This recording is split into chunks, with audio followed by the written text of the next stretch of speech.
Thank you for staying with us on the second discussion of the program this morning. I'm joined by Dr. Kenuwa Obasaki. He's a trained professional engineer, but now retired.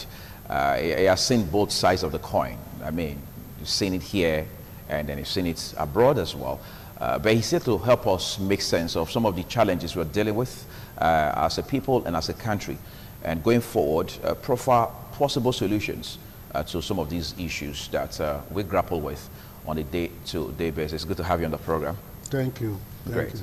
Let's begin from issues of integration, unity of the country.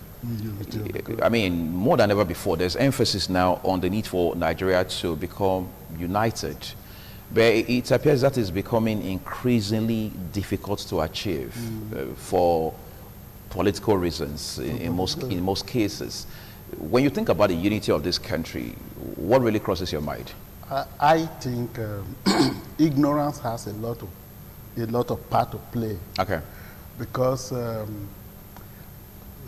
people agitate for some unknown reasons, unknown to them, that Nigeria should work together to make this country great. In my first encounter with Chief Anthony Naro, I told him, blessed memory. Yeah, blessed memory, that Nigeria was not big enough for me. He was surprised, and he took me off on that offer. Then he flew down to my place in Michigan, and then we all together built what we call a Dokpa machine.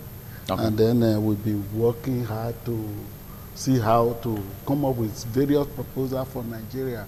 But now talking of, we were just talking about global warming.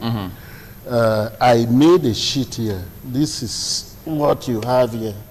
Do you know, these are predictions by the NASA and Union of Scientists, two separate bodies, that in 164 years' time, a place like Buguma will be gone. That's somewhere in the south. Okrika, that's the... In River State. River State, the home of former First Lady. Right. Will be gone in 205 years or 182 years. But that sounds like a long time. Are we supposed to be worried? It's not really long. It's not long.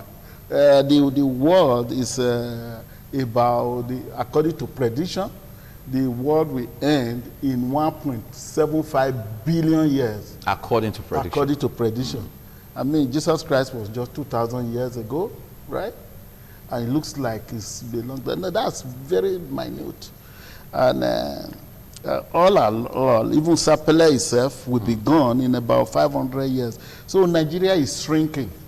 Nigeria is shrinking. Those have some very serious environmental implications. Exactly. Right. It's shrinking. And as a result, the population is increasing. Look at the population. The population is 196 million now.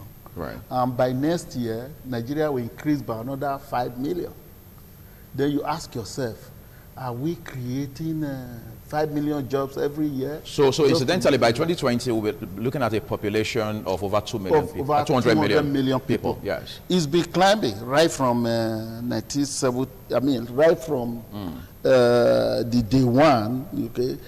As the population increases, the increase becomes more. Our increase is equal to the population of Denmark. You know, just the increase. The increase. Not the entire population. The entire population of Denmark is about 5 million. Just something close to New Zealand. Exactly. No, Denmark. Yes, that's what I'm saying. New Zealand is around 5 million. Around 5 million. Yes, and Nigeria is adding 5 million by 2020. By 2020. Which is the population of a country like New Zealand. Yes.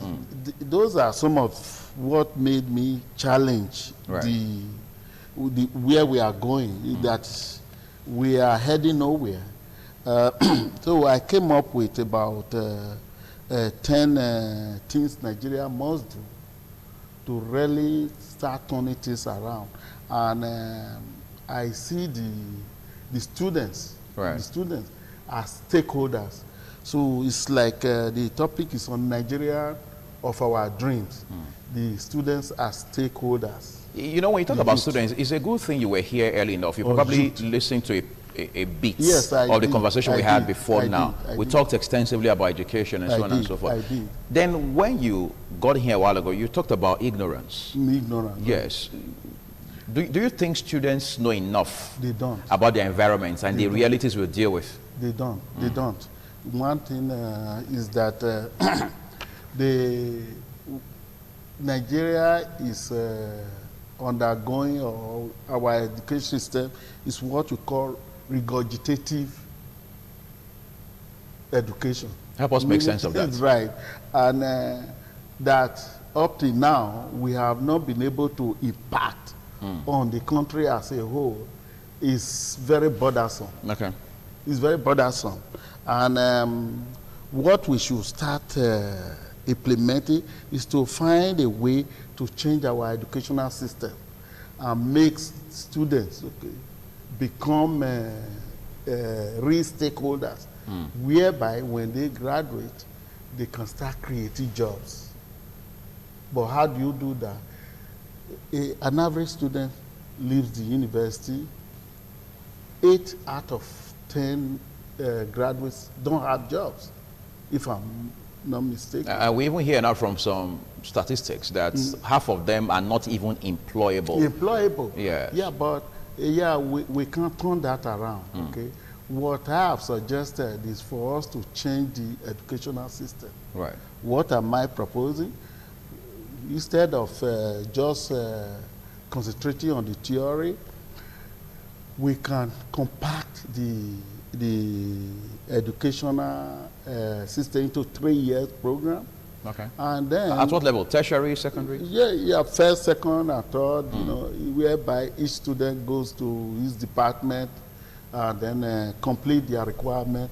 Then you bring all the outgoing students together in the final year, whereby you capture those who will become job creators and those who are just going to go out there and look for jobs. Believe me, there are so many big gates in Nigeria, so many DuPont and Dangote, those talented people. But so why are we not seeing them? Why are they not emerging? Well, we have to look for a way to capture them. And the only way we can do that is to help them grow. Help them grow. How do you help them grow? By introducing a system which I call establishing a new college, COPANA. It's called College of Personal and National Advancement. And help the student develop a career goal. And then complement that with the industrial roadmap I've been presenting at all conventions. You know, I've developed what we call agriculture and industrial roadmap. And the industrial roadmap is where you get those talented students, those who are entrepreneurs, who have that spirit. Then you aid them, they become job creators. Otherwise, nobody is going to create the jobs.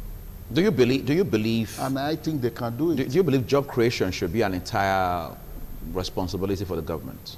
Well, the government should act as a referee.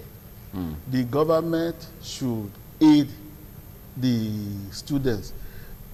Currently, when you leave school, you are penniless. You know, you may have all the ideas, right? Unless there is a body that will help you nurture, support you. That's what's going on in the U.S. and all the progressive nations of the world. They have that support structure mechanism, which we do not have. We don't have. So you just graduate the students, he goes out, he's be looking for a job. There are no jobs there. Make them to become job creators. That's why in the industrial roadmap and the agricultural roadmap that I presented, unfortunately, our late governor, Ubemudia, is not here to attest to what I'm discussing with you now. Right. Because we presented this at the Boston Convention, and he was really impressed, you know. And the whole idea is that if you structure the whole nation, I structured it into 14 zones. In these zones, you have what you call an agric center and also industrial center. Okay. The industrial center can accommodate anywhere from 10 to 20 businesses, industries. Yes, you equip them whatever they want to make, from auto parts to agricultural equipment, name it, you know, what the society needs. And then maybe 20%, we might have 20% success. It's okay. Then the next year, you just keep the program going. There are two issues I want to drag you into, Yeah. very critical. But here's the first one. You mentioned agriculture twice. You talked about how that is important to pay attention to agriculture, make substantial investment Right. in agriculture. Do you think we're getting it right as far as the agricultural sector is concerned? It's wrong. Okay. We are getting it wrong. I even told our late governor, he's my mentor. I call him a messiah. Because being an Edo person, he is a messiah. Because I knew the part he played, you know. When Midwest was invaded, you know, it takes a lot of courage. Okay. That's the definition of messiah. You know, I told him his Greek program was a failure. He agreed with me because when Midwest was liberated, he had this Agbede farm, almost 26 miles and 5 miles deep, because we were just coming out of the Civil War, right. And people were hungry. And so that was his response to it. The failure was that it was just the government. Just name all the agri programs that have been enacted. Owina, failure. Operation Green the Nation, failure. Whatever, name it.